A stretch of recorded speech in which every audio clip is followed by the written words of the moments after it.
Hey everyone, and welcome to this explainer. Today, we're going to take a deep dive into a profoundly resonant story derived straight from our source text. It's called The Shepherd of the Shifting Sands, and it's basically this brilliant blueprint for navigating life's absolute darkest trials and extracting some incredibly practical tools for resilience. Let's get right into it.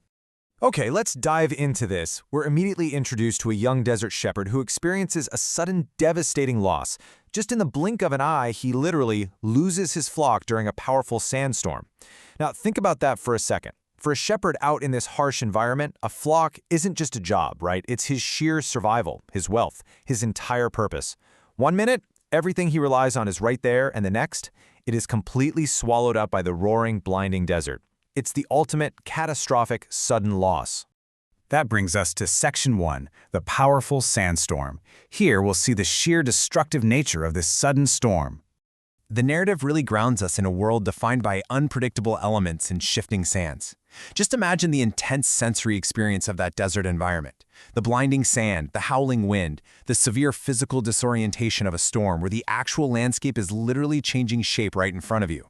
And you know, this perfectly mirrors the sudden, unforeseeable storms we all face. Those inevitable moments in our own lives when the metaphorical ground shifts, our environment turns hostile, and any security we thought we had is abruptly stripped away. Moving right along to Section 2, Faith and Grandfather's Lessons. Let's explore the internal tools the shepherd relies on when all of those external, physical things have been blown away. And this brilliantly illustrates a really sharp structural tension. On one side, you've got the overwhelming chaos of the natural world, the sudden sandstorm and those constantly shifting sands representing just a total lack of control. But on the flip side, in stark contrast, when the physical dust finally settles, the shepherd relies solely on intangible internal anchors. He leans into his faith in his grandfather's lessons, which provide this vital grounding against the total environmental collapse happening all around him. The text specifically highlights these two internal anchors, faith in Allah and the lessons taught by his grandfather. We're talking about deep spiritual belief and intergenerational wisdom. When the present moment offers you absolutely nothing but destruction, survival demands reaching upward to faith and reaching backward to the echoing advice of your ancestors. Since they are his only remaining possessions, a strong spiritual foundation and the historical survival data passed down from prior generations become his ultimate survival tools. This leads us to Section 3, Journey Across the Dunes. This is the active phase where our young shepherd has to physically and spiritually traverse this daunting landscape. Let's move to and see how this builds across the whole narrative progression. It's essentially a strict chain reaction. Step 1, the sudden loss from the sandstorm, forces Step 2, a complete reliance on those internal anchors of faith and lessons. Securing those anchors then catalyzes Step 3, the physical action of his journey across the dunes. And ultimately, this forward momentum leads directly to Step 4, the profound discovery of patience and trust. Every single phase is absolutely crucial to triggering the next. Just embarking across those dunes imposes a severe physical and mental toll. I want you to try and imagine the sheer isolation of walking across that landscape with nothing but internal resolve. The dunes seem endless, the sun is just relentless, and the isolation is absolute. Navigating through that shifting sand requires massive exertion, and that's amplified by a total lack of physical resources.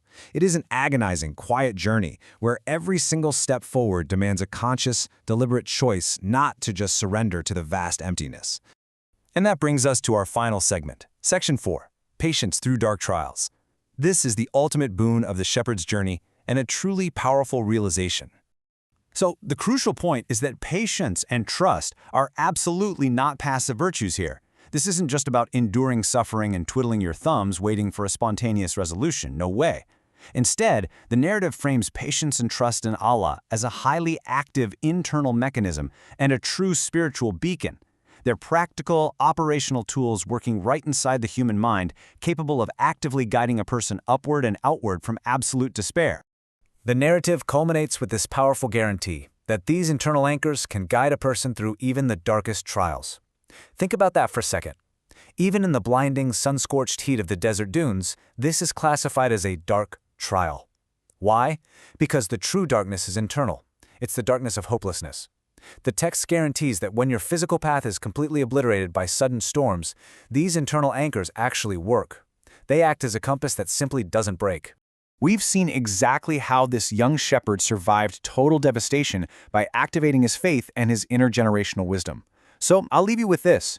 When your own shifting sands arise, and you know for sure they inevitably will, whose lessons will guide you through the dark trials?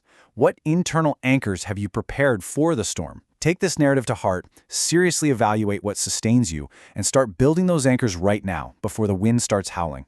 Thanks for joining me on this explainer, and I'll see you next time.